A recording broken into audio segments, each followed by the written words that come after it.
Hello everyone. Now I'm going to tie Mayfly Nymph, pretty big one.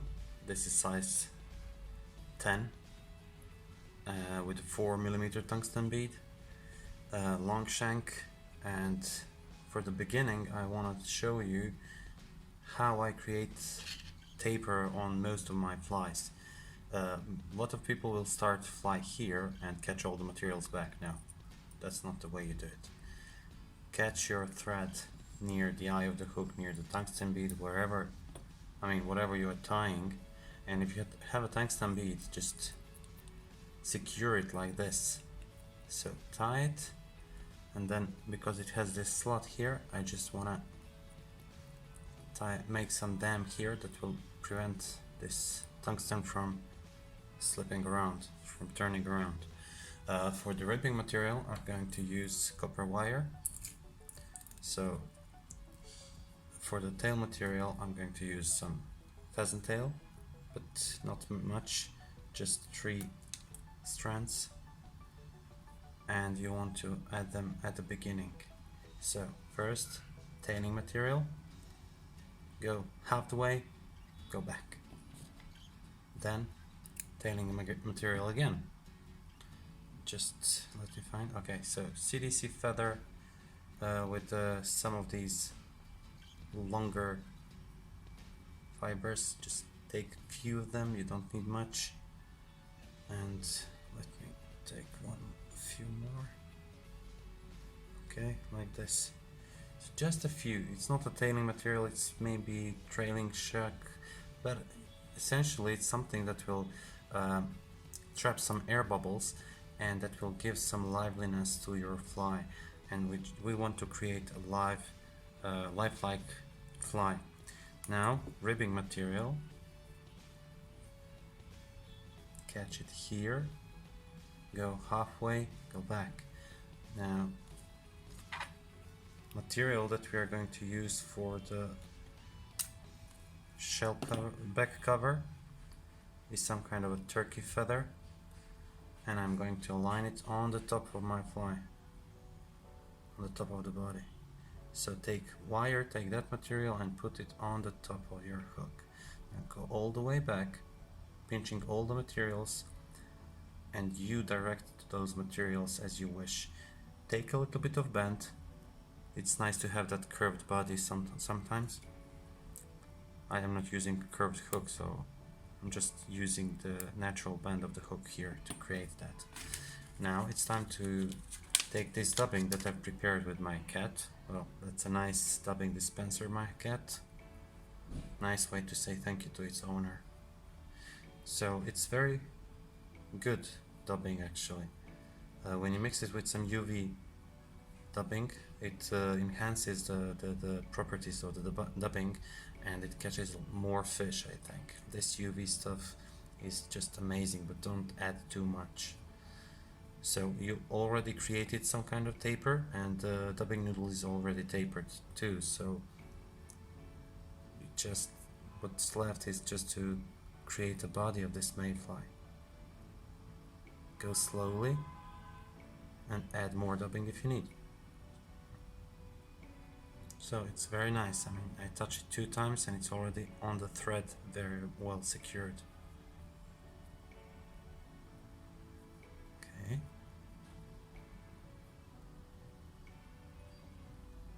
Now I'm finished with my body more or less.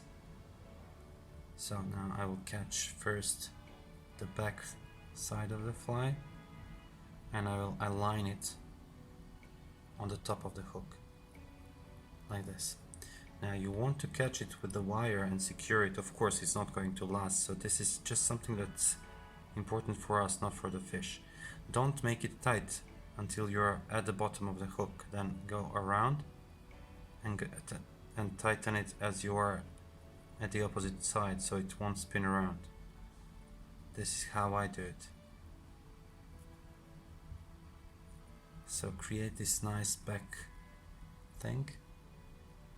Now go to the front, secure the wire, break the wire. Okay, Now I want to show you something. Go back. Now you want to catch this feather, but a bit to the side. Now catch the other part to the other side here. Keep it more or less on the top of the hook shank. Okay, this one is loose, but it doesn't matter. We have more than enough material to create this wing case here. Cut the excess and that's it. Check it if everything is on the top as you want it. It is. Now it's time to add some more life into this fly. What I like to add is partridge feather. Just strip the excess, I don't want to. And I like to snip, to take all these legs from one side and catch them. Don't be afraid to use too much or too long. So cut just those white parts from here and catch them as close as you can to the end of the butts. So like this. Don't be afraid it's going to be too long. It won't be, it will be perfect. So now take another clump like this, just strip it off, cut what you don't need,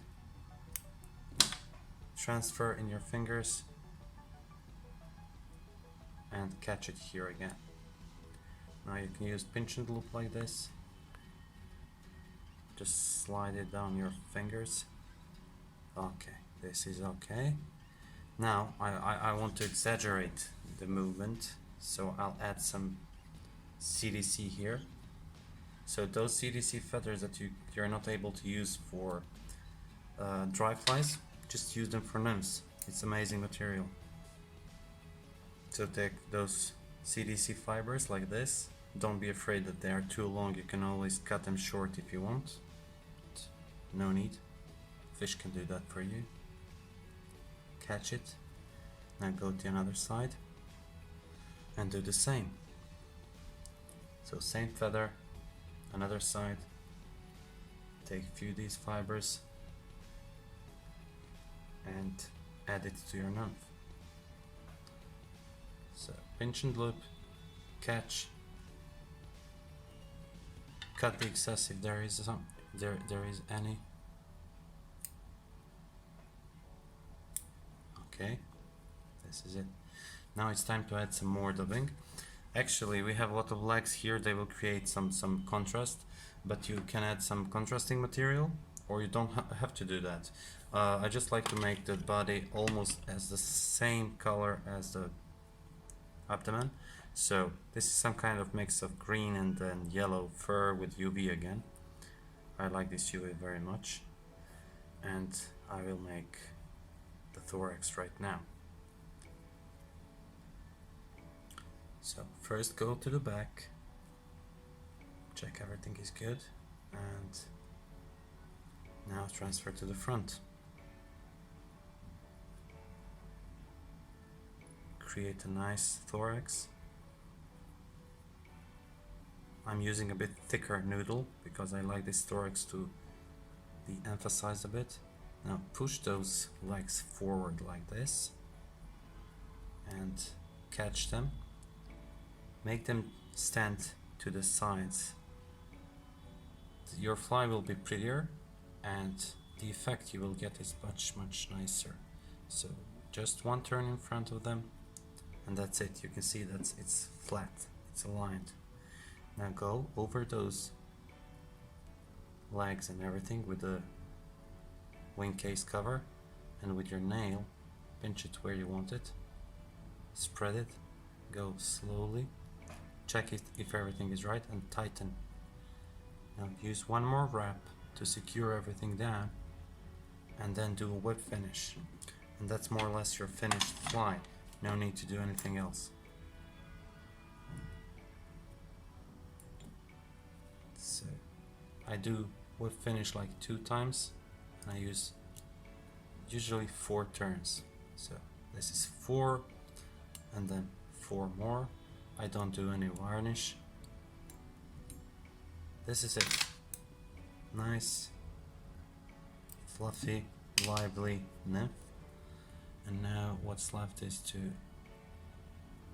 cut these fibers that are sticking out. Well, my scissors are not so perfect, but never mind. You can always use a whip finish with some dubbing on it to hide this, but I don't think it's necessary. So almost 90 degrees or 90 degrees, depends on the fly, for those legs. So every slight current will move this fly. As you can see, like when I talk, I move everything here. So this is, I think, what triggers fish to eat this fly very readily. I hope you enjoyed this video. If you did, just give it a thumb up and subscribe. Thank you very much for watching, and see you next time.